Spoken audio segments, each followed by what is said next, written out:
Yn y clip fideo yma, dyn ni am edrych ar rhai cwestiynau yn ymwneud â matrixau. Nawr, mi gewch chi unau cwestiwn sy'n defnyddio matrixau 2 wrth 2, fel yn y cwestiwn cyntaf yma o Gaeaf 2010, neu na ni edrych mewn munud ar gwestiwn gwahanol o Gaeaf 2012 sydd yn defnyddio matrixau 3 wrth 3. Mae'r 3 fan yna'n cyfeirio at y nifer o golofnau a'r nifer o rhesi. Felly yn Gaeaf 2010, dyn ni'n cael 2 matrix A B. A cwestiwn gyntaf ydy ffeindio gwrthro matrix A. Nawr yn gyffredinol, efo matrix 2 wrth 2, dyn ni'n gallu sgwennu fo yn y ffurf A, B, C, D fach, lle mae A, B, C, D yn cynrychioli rhifau gwahanol.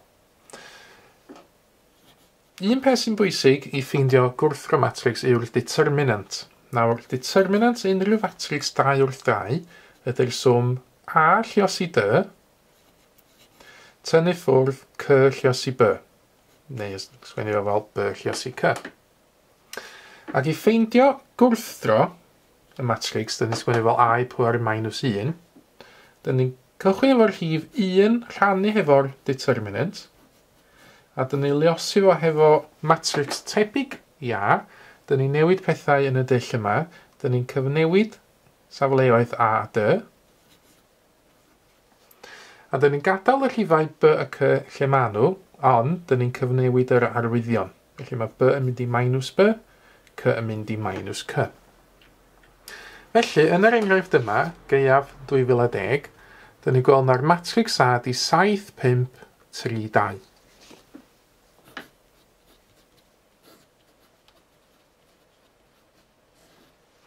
Ac felly y determinant ar gyfer y matrix yma ydy'r 7 lluosi 2 tynnu ffwrdd 3 lluosi 5, os licio ni.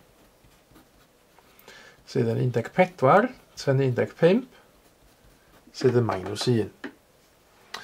Ac felly, gwrthro y matrix, neu A pŵer minus 1, ydy 1 rhannu hefo'r determinant, sydd yn minus 1. Lluosi hefo'r matrix, dyn ni'n gael drwy gyfnewid A a D, cyfnewid y 2 a'r 7,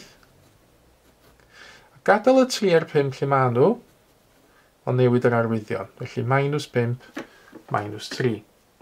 Nawr mae 1 rhannu efo minus 1, just yn minus 1. Wedyn os ydyn ni'n cymryd y minus 1 yma ac yn lluosi efo bob un o'r 4 rhif yn y matrix, mae hynna'n golygu just newid yr arwyddion ar gyfer y rhifau yn y matrix. Felly minus 2, plus 5, plus 3, a minus 7 yw gwrthro A am fod. Nawr, ail ran y cwestiwn, mae eisiau ni ddarganfod matrix X sy'n bodloni'r hafaliad AX yn hafalu B. A cofiwch na B ydy'r 1, 2, 3, 4 yma sy'n cael ei reid yn y cwestiwn. Felly, dyn ni eisiau ffeindio matrix X fel bod matrix A lluosi matrix X yn hafalu matrix B. Ond os ydyn ni'n ystyried y hafaliad yma, ac os ydyn ni'n lluosi ar y ochr chwith efo gwrthro A y bob ochr, dyn ni'n gweld fod gwrthro A lluosi X yn hafalu gwrthro A lluosi B. Ond mae gwrthro A lluosi A, os liciwch chi'n canslo hynna'n allan, a felly just X fe gyda ni ar ôl fan hyn. Felly ffeindio'r matrix X ma, mae rhaid i wneud y swm gwrthro A lluosi B.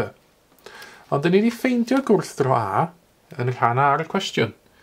Felly y matrix X ydy y minus 2, 5, 3, a minus 7, lluosi fo'r matrix B ar y cwestiwn sydd yn 1, 2, 3, 4. Nawr i luosi 2 matrix, dyn ni'n ystyried os dy'r 2 matrix o'r un maint, yn ydy nifer rhyw fath o golofnau a rhesi, mae'r ateb hefyd union yr un maint, felly 2 wrth 2 fan hyn. Nawr, i gael yr rhif sy'n mynd yn y top chwith fan hyn, sef yr rhes gyntaf a'r golofn gyntaf, dyn ni'n lluosi'r rhifau yn yr rhes gyntaf fan hyn efo'r rhifau yn y golofn gyntaf, a gwneud hynna safle wrth safle. Felly, minus 2 lluosi 1, adio 5 lluosi 3 dyn ni'n gyfa wneud.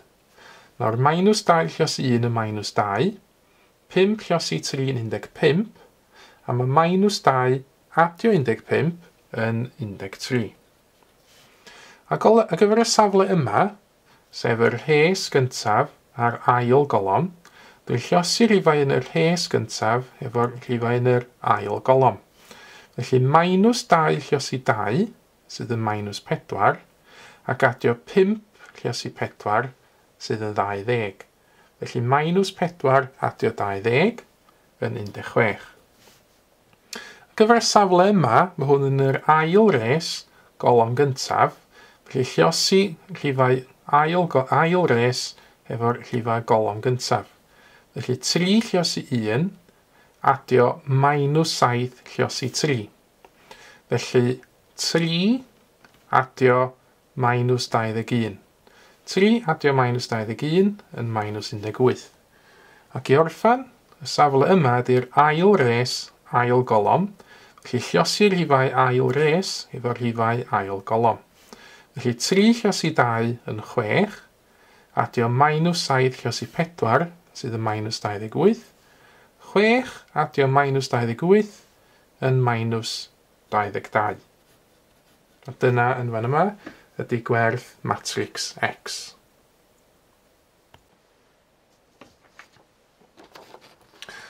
Mae'r cwestiwn nesaf yn dod o Gaeaf 2012.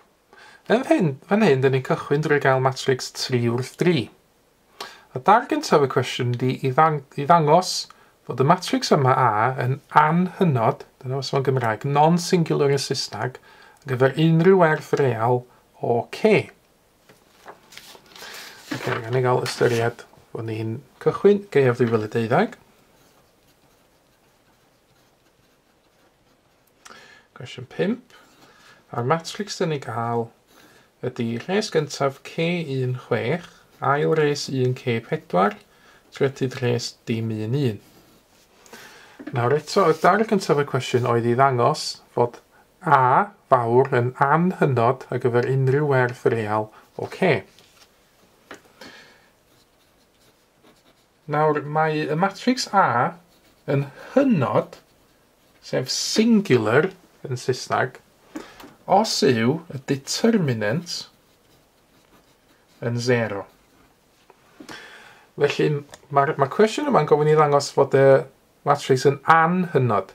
Felly mae hyn yn awgrymu, dyn ni ddim yn mynd i allu datrys yr hafaliad yma. Dyn ni ddim yn mynd i allu ffeindio gwerthoedd ar gyfer K, lle mae determinant A yn 0. Nawr cofiwch ffordd arall o feddwl amdan y gair hynod yma, singular yn Saesneg, ydy fod matrix yn hynod os gyda fe ddim gwrthro. Nawr, fel rhan o ffeindio gwrthro unrhyw matrix, mae'n rhaid i liosi hefo 1 dros determinant o'r matrix A. Nawr, os di'r determinant ma'n 0, dyn ni'n mynd i liosi felly fe 1 dros 0. Ond mae hynna'n anfeidraeth, a mae hynna yn ei dro'n golygu nid oes gan y matrix gwrthro. Felly, yn fan hyn, y cam gyntaf ydy trio ffeindio'r determinant.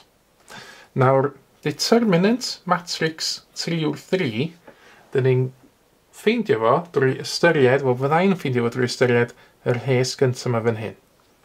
Nawr, be fyddai'n neud ydy cychwyn efo y K, sef yr un yn yr top chwith fan hyn, a fyddai'n liosi fo efo determinant y matrix 2/2 dwi weld, drwy guddiad yr rhes gyntaf a'r golofn gyntaf. Felly, os dwi'n cuddiad yr rhes gyntaf a'r golofn gyntaf, y matrix 2/2 dwi weld ydy K411, a wedyn dwi am liosi'r K yma efo determinant y K411.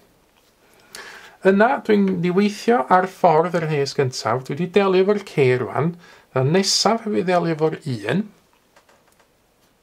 a dwi am liosi'r 1 yma efo'r matrix dwi weld drwy guddiad yr rhes gyntaf a'r ail golofn.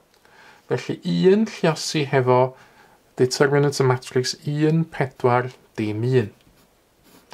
Ac i orffan, os dwi'n gweithio ar hyd y rhes gyntaf, dwi wedi ystyried y K, dwi wedi ystyried y 1, nesaf na ystyried y 6, a dwi'n liosi'r 6 efo determinant y matrix dwi weld drwy guddiad yn y ffurf yna.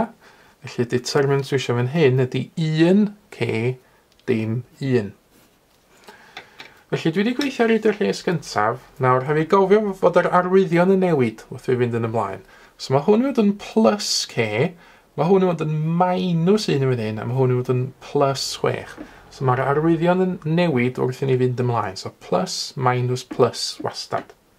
Nawr, determinant matrix 2 wrth 2 fel hyn, ydy fan hyn k lluos i 1 tynnu 1 lluos i 4. So k lluos i 1 yn k, tynnu 1 lluos i 4 yn 4 ydy'r darn cyntaf. Dwi'n tynnu ffwrdd wedyn 1 lluos i hefo determinant hwn, sef 1 tynnu dim. A wedyn dwi'n adio 6 gwaith, 1 tynnu, wel, dim eto.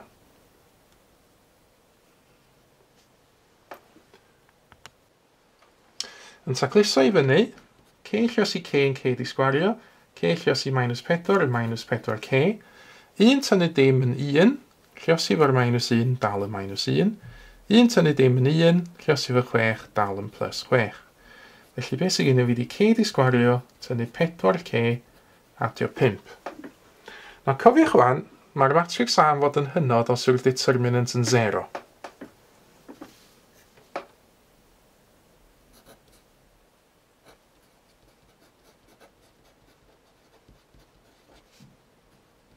Felly, dwi'n mynd i ofyn wan, ydy'n bosib cael y determinant mewn 0? Ydy'n bosib ffeindio gwerth ar gyfer k, fel bod k di sgwario tynnu 4k adio 5 yn rhoi atab 0. Na mae hwn yn hafaled cwadratig. Nawr, sy'n ni'n gallu drwy ddatrys o, drwy geisio ffactorio, ond cofiwch mae cwestiwn yn awgrymu fod yr matrix yma yn dod yn anhynod, non-singular, ar gyfer unrhyw werth o k. Mae hyn yn awgrymu wedyn ni ddim datrys yr hafaled yma. Nawr, gofiwch o ec1 am yr gwahanolyn, discriminant. Nid oes gan hafaled cwadratig datrysiadau reol os yw'r gwahanolyn yn llai na 0. Nawr, y gwahanolyn wrth gwrs di b di sgwario tynnu 4ac. Felly fan hyn, neu ofyn beth yw'r gwahanolu. Mae b di sgwario tynnu 4ac ar gyfer yr hafaled cwadratig yma, mynd oedd yn hafal i minus 4 di sgwario, tynnu 4 lluos i 1 lluos i 5, sydd yn bod yn 16 tynnu 20 sydd yn minus 4. Gaf o hwn yn negatif, byddai sgwennu hyn. Gan fod b di sgwario, tynnu 4ac yn llai na 0, nid oes gan yr hafaliad cwadratig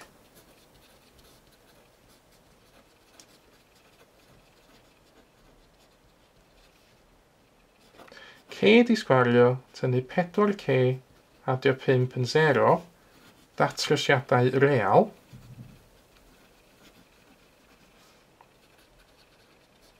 ac felly mae'r matrix A yn anhynod, neu non-singular yn Saesneg, ar gyfer unrhyw werth real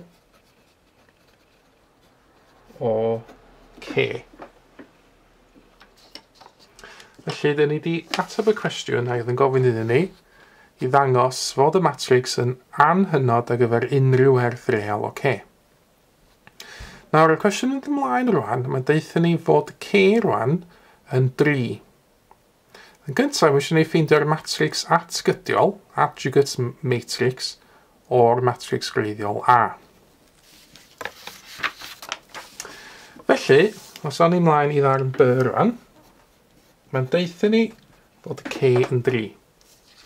Ac felly, yn fan hyn, os di k yn 3, dyn nhw'n gael 3, 1, 6, 1, 3, 4, dim 1, 1. Na i nodi lawr y wybodaeth yna fan hyn. So A ydi 3, 1, 6, 1, 3, 4, a dim 1, 1. Nawr, edrych ymlaen, dyn ni eisiau ffeindio yn ail ran y cwestiwn fan hyn, gwrthro matrix A, ac y rheswm dyn ni eisiau ffeindio'r matrix atgydiol yma ydy mwyn mynd ymlaen a ffeindio'r matrics gwrthro wedyn. Nawr y broses i ffeindio'r matrics atgydiol di hyn. Cam gyntaf, dwi'n sgwennu A os ydych chi'r pŵer T. So mae hwn yn trawsoddi'r matrics, ffeindio'r transpose yn Saesneg. Mae hynna'n golygu mae'r colofnau newid i fod yn resi a mae'r resi newid i fod yn golofnau. Felly mae 316, yr rhes gyntaf, yn mynd i 316 y golofn gyntaf. A wedyn, yr ail res 134 yn symud i'r ail golofn. A dyn y trydydd res y dim 11 yn symud i'r trydydd golofn. So cyfnewid resi a colofnau. Cam nesaf, dwi eisiau ffeindio'r minorau. Minus yn Saesneg. Na, mae hwn reit debyg i'r broses o ffeindio'r determinant gynt. A gyfer pob safle, dyn ni'n cuddiad rhesi a colofnau gwahanol yn y matrix, a dyn ni'n ffeindio determinant beth sydd ar ôl. Felly, y top chwith fan hyn, mae hwnna yn golygu y rhes gyntaf a'r golofn gyntaf, a'r determinant dwi'n weld ydy 3 tynnu 4 sydd yn -1. Yn gweithio ar hyd yr rhes gyntaf, os dwi eisiau ffeindio minor y safle yma, mae hwnna'n yr rhes gyntaf a'r ail golofn. Nawr y determinant tro yma ydy 1 llos 1 sydd yn 1, tynnu 6 llos 1 sydd yn 6, 1 tynnu 6 yn -5. Ac top ddef yn hyn, hwnna ydy'r rhes gyntaf trydydd golofn, a determinant fan hyn ydy 1 llos 4 sydd yn 4, tynnu'r 18 fan hyn. 4 tynnu 18 yn -14 yn fan yna. Oce, ail res wan fan hyn. Y safle yma, dyn ni yn yr ail res a'r golofn gyntaf.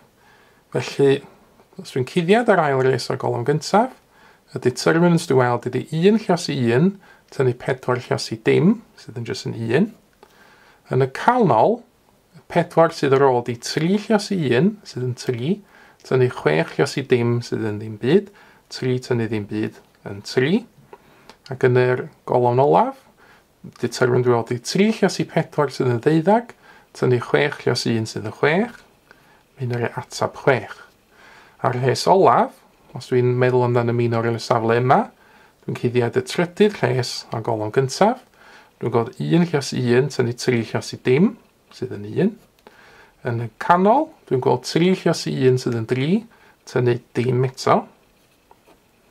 Ac yn yr safle olaf, y determinant ydy 3 llos 3 sydd yn 9, tynnu 1 llos 1 sydd yn 1, 9 tynnu 1 yn 8.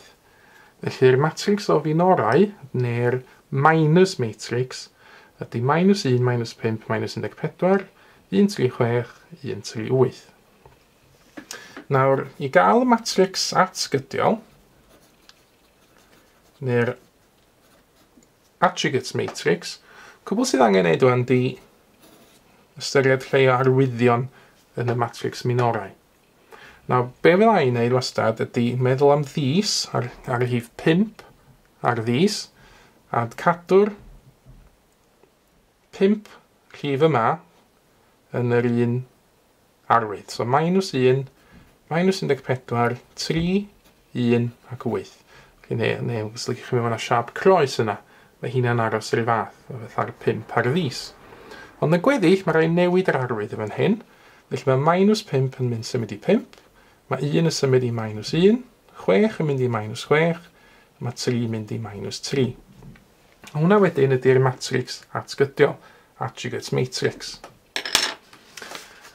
Felly, dyn ni wedi datrys yr rhan gyntaf o dar B, ffeindio'r attribute matrix. Nesaf, mi eisiau ffeindio'r inverse matrix, y matrix gwrthro. Nawr, i ffeindio'r matrix gwrthro, mae haid iddyn ni ffeindio determinant y matrix. Nawr, yn y cwestiwn yma, sydd gennym ni 2 opsiwn i wneud hyn, oherwydd yn darn cyntaf y cwestiwn, dwi wedi ffeindio peth gwybodaeth amdano'r determinant yn barod, pan ydyn ni'n dangos fod y matrix yn anhynod. Oherwydd yn fan hyn, dyn ni wedi ffeindio fod y determinant yn c di sgwario tynnu 4c atio 5.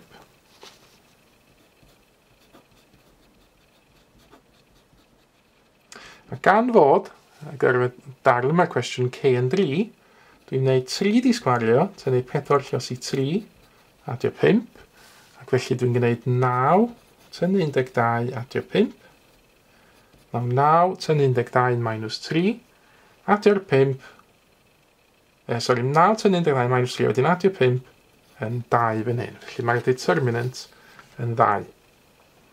A wedyn i ffeindio gwrthro matrix A, y hafaliad ydy 1 rhannu fo determinant y matrix a lluosi hefo'r matrix atgydiol, adjugate matrix. Dyn ni wedi ffeindio y matrix yna yn darn dwythaf cwestiwn.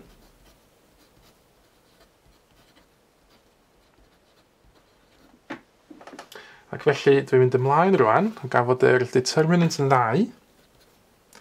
Gywir, dwi'n ei hanner lluosi hefo'r matrix yma. Felly y matrix gwrthro ydy hanner o'r matrix atgydiol. Nawr, sy'n ni yn gallu lluosi bob un o'r rhif ymawron efo hanner, ond dwi am adael y matrix fel yna, oherwydd mae'n arbed i rhag dod â hanner i fewn i'r ganol y matrix. Cam olaf, mae eisiau defnyddio hyn i gyd wan i ddatrys y hafaliadau. 3x adio y adio 6z yn hafali 1, x adio 3y adio 4z yn hafali minus 1, ac y adio z yn hafali minus 1.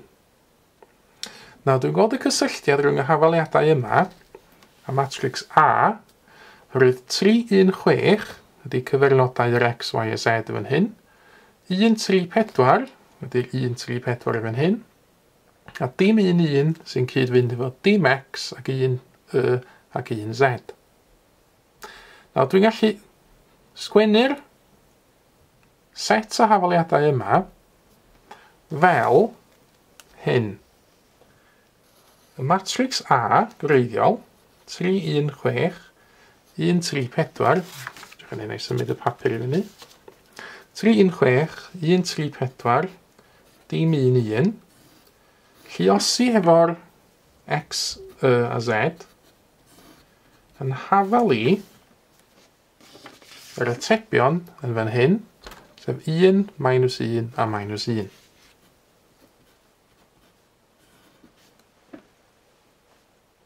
Neu, byddai sgwennu hyn fel A, matrix A, lluosi matrix x sydd yn x, y, z, yn hafalu matrix B, sydd yn 1, minus 1, minus 1. Nawr, i ddatrys y hafaliadau yma, be dwi'n gwneud wan di lluosi'r ochr chwith efo gwrthro A, a i pwr minus 1. So, gwneud hynna ar bob ochr o hafaliad, dwi'n cael y hafaliad newydd yma. Mae gwrthro A lluosi A yn canslo hynny'n allan, felly just x sydd yn hafalu a i pwr minus 1 lluosi efo'r matrix B yn fan hyn. Ond, mae gennym fi y ddau matrix yma, felly, os ei fynd i dudalen newydd, mae x felly yn hafalu gwrthro A lluosi B. Ond mae gwrthro A, dyna nes i weithio allan yn fan hyn. Hwna oedd yr hanner lluosi efo'r matrix atgydiol. Felly, gwrthro A di hanner lluosi efo'r matrix atgydiol minus 1, 5, minus 14, minus 1, 3, minus 6, 1, minus 3 ac 8. A lluosi hefo'r matrix B, sef 1, minus 1, minus 1.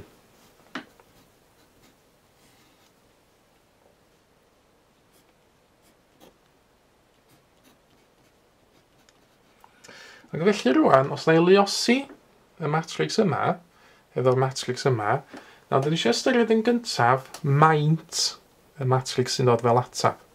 Nawr, i weithio allan maint unrhyw matrix, pan dyn ni lluosi dau matrix, mae'n defnyddiol meddwl amdan y matrix yma fel dominos. Nawr, dyn ni hyd yn meddwl amdan faint o resi sydd gen y matrix a wedyn faint o golomnau. Felly mae matrix gyntaf yma yn matrix 3 res 3 colom. Felly fel domino, so hwnna yn un 3 wrth 3. Nawr, mae'r ail matrix yn fan hyn yn un 3 res wrth 1 colom. Felly mae'n mynd i fod yn un 3 wrth 1. Nawr, dyn ni mond yn gallu lluosi dau matrix os lygyn ni'n gosod y dominos fel hyn, mae'r ddau rif sydd yn cyffwrdd y gilydd yr un fath, a mae hynna yn wir fan hyn. Mae maint yr atab, maint matrix yr atab, o hyd yn cael ei reid drwy ystyried y ddau rif ar y tu allan. Felly fan hyn, y ddau rif ar y tu allan di 3 ac 1, felly mae rhaid fod yr matrix sydd yn cael ei reid fel atab yn matrix 3 wrth 1. Felly, rhesu, rwy 3 o hynna, ac 1 colom. Nawr, yn y safle cyntaf yn yr atab, dwi yn yr rhes gyntaf a'r y golom gyntaf. Felly mae rhaid lluosi rhifau yn yr rhes gyntaf hefo'r rhifau yn y golom gyntaf 1 wrth 1. A gaf o gynnu ni gyfrifiannell yn FP1. Dwi am ddefnyddio hynna i wneud -1 lluosi 1, adio 5 lluosi -1, adio -14 lluosi -1. Hwna dod allan yn 8, felly mae 8 yn mynd yn fan hyn. Y safle nesaf ydy'r ail res a dal y golom gyntaf. Felly lluosi hein, safle wrth safle, -1 lluosi 1, adio 3 lluosi -1, adio -6 lluosi -1. Hwna dod allan yn 2. Ac y safle olaf, dyn ni yn y trydydd res a golom gyntaf, felly lluosi'r trydydd res efo'r golom gyntaf. Fy'n golygu dwi'n gwneud 1 lluosi 1, adio -3 lluosi -1, adio 8 lluosi -1. Mae hwnna'n dod allan yn -4. Ac i orffan, os dwi'n ystyried bod fi'n gyfo haneri pob un o'r rhif yma rwan, mae'r efo x yn hafel i 4, 1, -2.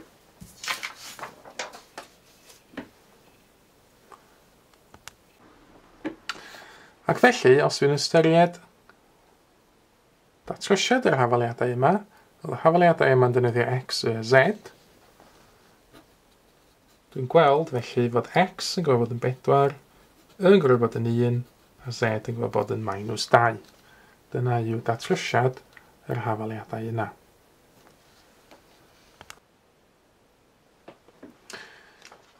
I orffan, na ni ystyried un cwestiwn arall o haf 2012. Mi eisiau ni yn gyntaf yn rhan ar y cwestiwn yma, ffeindio'r gwerth ar gyfer c, lle mae'r system o hafaliadau yma yn gyson, yn consistent.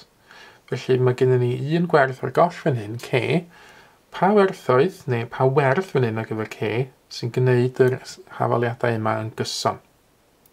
Nawr, i wneud y cwestiwn yma, lle haf 2012,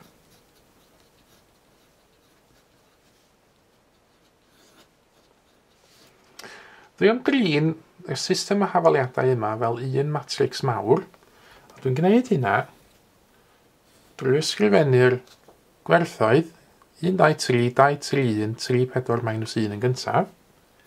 1, 2, 3, 2, 3, 1, 3, 4, -1. A wedyn rhoi toriad dychmygol yn y matrix i atgoffa fi bod yna 2 matrix fan hyn wreiddiol, ac yna'r golofn olaf fan hyn di 2, 3 a c o'r cwestiwn. Nawr, be dwi'n gwneud rwan ydy newid y matrix yma i ffurf echelon neu echelon form. Felly, be dwi'n chwilio amdan ydy trio cael 0y yn y triongl fan hyn yn y gornel. Ac i wneud row operations, rhaid fi gael rhifau ar gyfer y rhesu. Felly, dwi'n galw hyn yn rhes neu row 1, 2 a 3. A wedyn dwi am gychwyn matrix newydd. A be dwi'n gwneud fan hyn, dwi am gadael y rhes gyntaf lle mae o. 1, 2, 3 a 2. Ac er mwyn cael 0y lawr y golofn fan hyn, be dwi angen gwneud ar gyfer yr ail res ydy cychwyn efo'r ail res, sef 2 fan hyn, a dwi am dynnu ffwrdd dwbl y rhes gyntaf. Felly, yr ail res, tynnu ffwrdd dwbl y rhes gyntaf, ond dwi am galw hwnna'n rhes newydd, sef rhes 4. Felly 2 tynnu 1 tynnu 1 yn dim, 3 tynnu 2 tynnu 2 yn -1, 1 tynnu 3 tynnu 3 yn -5, a 3 tynnu 2 tynnu 2 yn -1. Ac er mwyn cael 0 yn yr safle yma, mae rhaid fi wneud y trydydd rhes tynnu ffwrdd 2 gwaith y rhes gyntaf. So rhes 3 tynnu ffwrdd 2 gwaith rhes 1. Hwna rhaid rhes newydd i fi, na i alw hwnna'n rhes 5. Felly dwi'n gwybod fod 3 tynnu 1, tynnu 1, tynnu 1, yn rhaid dim. 4, tynnu 2, tynnu 2, tynnu 2, yn rhaid minus 2. Minus 1, tynnu 3, tynnu 3, tynnu 3, nes lygen ni tynnu 10, yn rhaid, tynnu 9, sori, yn rhaid minus 10. A wedyn c, tynnu 2, tynnu 2, tynnu 2, yn rhaid c, tynnu 6. Felly ar ôl gwneud yr set gyntaf o'r operations, dwi hefo'r matrixau yma.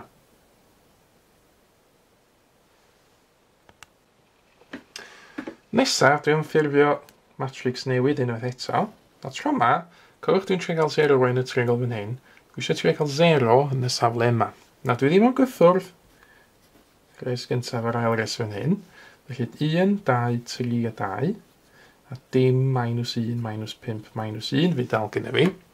Nawr mwyn cael 0 yn y safle yma, neu ystyried sut dwi am ddefnyddio matrix gynt i neu hyn. Nawr un ffordd sy'n gallu gwneud ydy rhes 5 yn hyn, adio y rhes gyntaf. Ond dwi'n ystyried os ni'n gwneud hynna, so ni yn cael 0 yn fan hyn, wedyn yn y safle yma, so ni'n cael dim adio 1, sydd yn 1, so ni'n cael gwarad o'r 0 yn y gornol gwylod ar y chwith. Felly, pan dwi'n trio cael 0 fan hyn, chai ddim defnyddio'r rhes gyntaf fan hyn, chai fi drio defnyddio'r ail res. A'r ffordd i ddefnyddio'r ail res i gael 0 fan hyn ydy cychwyn efo'r 5th res, sef y minus 2, a tynnu ffwrdd dwbl, y 4th res, oherwydd dwi'n sylwi fod minus 2 tynnu ffwrdd dwbl minus 1, rhywbeth yn ei minus 2 tynnu minus 2, tynnu rhif negatif rhywbeth ag adio, a mae minus 2 adio 2 yn 0. Mae hwnna'n dreul lles newydd iddo fi, lles 6. Mae wastad y syniad gwirio hynna gyfrif ennill yn cyn mynd mlaen a gwneud y symiau gwahanol. Felly dwi'n trio wneud minus 2 fan hyn, tynnu ffwrdd dwbl y minus 1, a dwi'n gwirio fo hynna yn 0. Felly, dwi'n mynd i gael 0 fan hyn. Nawr, y newyddion da ydy, os dwi'n gwneud dim tynnu ffwrdd dwbl dim, dwi dal yn mynd i gael 0 fan hyn. Nawr, y ddau safle sydd ar ôl, dwi'n gwneud minus 10 tynnu ffwrdd minus 5 dwywaith. So, minus 10, tynnu minus 5, tynnu minus 5 eto, dwi'n gofio hynna yn mynd i reid 0 iddo fi. Ar gyfer y safle yma, mae gen i fi c tynnu 6 i gychwyn, a dwi'n tynnu minus 1 dwywaith, neu os lycan i dwi'n adio 1 dwywaith. Mi wnawn di adael c adio 4 yn fan hyn. Na beth dwi'n sylwi fan hyn rwan ydy, nid oes gan y system o hafaliadau yma un datrysiad. Oherwydd dwi'n gweld fod gen i fi 3 0 yn fan hyn. Mae hynna'n deitha fi na dim ond datrysiad cyffredinol fydd gan y matrix yma. Ond ar ben hynny, mae gen i fi rhywbeth yn fan hyn, c tynnu 4. Nawr, mwyn i'r hafaliadau yma fod yn gyson, a dyna mae'r cwestiwn yn gofyn i fi, ffeindio gwerth ar gyfer c i wneud y system yma'n gyson neu'n consistent, mae'r rhaid i'r c tynnu 4 yn fan hyn fod yn 0. Oherwydd dim ond felly mae'r rhes olaf yn mynd i wneud synwyr. Oherwydd ar hyn o bryd mae'n dweud gen i dim x, adio dim y, adio dim z yn gwneud, wel, y c tynnu 4 yma. O, di'r rhes olaf ddim ond fel yn wneud synwyr, os di dim x a dim y a dim z yn rhoi atab o 0. Oherwydd, os yw gen i fi gyfuniad o x, y a z sydd yn gyfuniad o 0y, dyla'r atab hefyd fod yn 0. Felly, mwyn bod yn gyson,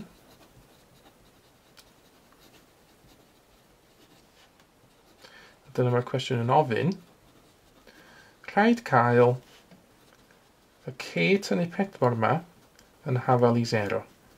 Ac felly datrys hwnna yn hawdd i datrys, mae rhaid fod c yn hafal i 4. Felly dyna di'r gwerth ar gyfer c sy'n gwneud y system o hafaliadau yn gyson. I orffan, mae gofyn i fi ffeindio'r datrysiad cyffredinol ar gyfer y gwerth hwn o c. Felly yn rhan B o'r cwestiwn, gan gymryd felly fod c yn hafal i 4, gadewch i ni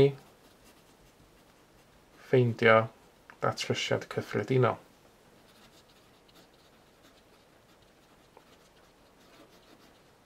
Nawr, ystyried datrysiad cyffredinol ydy, does o'n ddim dim ond un gwerth ar gyfer x, y a z. Mae yna nifer anfeidraidd o werthoedd ar gyfer x, y a z. A beth sy'n rhaid i wneud ydy dewis paramedr ar gyfer un o'r llythrennau x, y a z. Nawr, y ffordd hawsa sy'n ni'n tybio yn y hyn ydy dewis y paramedr ar gyfer z.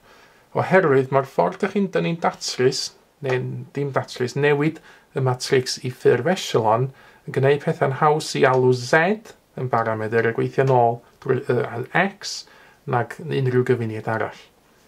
Felly, gan gymryd c yn 4, gadewch i ni ffeindio datrysiad cyffredinol. Ac felly, gadewch i z fod yn baramedr, dyn ni'n galw fo'n alpha. So, fel arfer, mae'r paramedr yn cael ei alw'n alpha.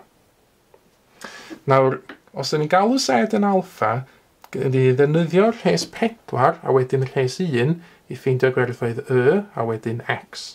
Oherwydd mae rhes 4 yn deitha fi, os dwi'n darllen yn ôl, be mae rhes 4 yn dweud ydy fod dim x adio minus 1 adio minus 5z yn hafal i minus 1.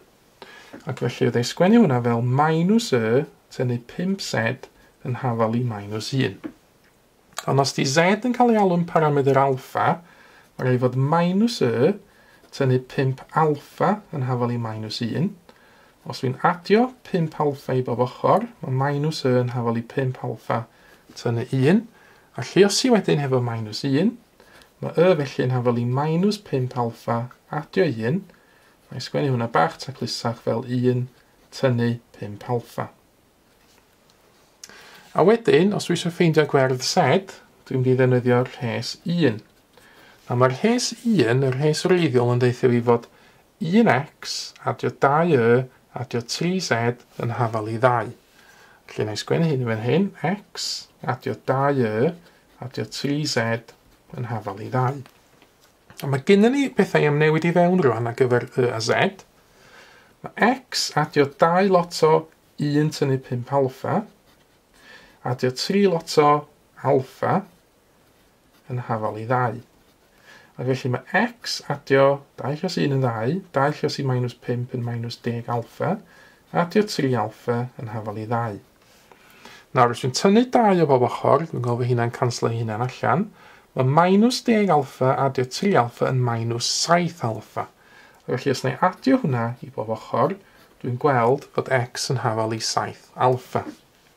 Ac felly, y datrysiad cyffredinol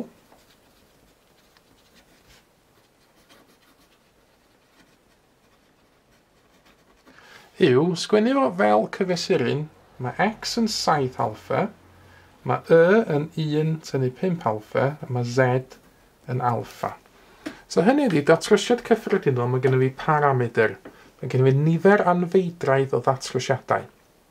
Ond, os dwi'n dewis rhif ar gyfer alpha, dydyn ni fi'n dewis 2, wedyn fysa z yn hafal i 2, fysa wedyn, yn yr achos yma, yn hafal i 1 tynnu 5 lot o 2, 1 tynnu 10, yn minus 9, ac os di alpha yn 2, fysa x yn hyn yn 7 llos i 2, 14.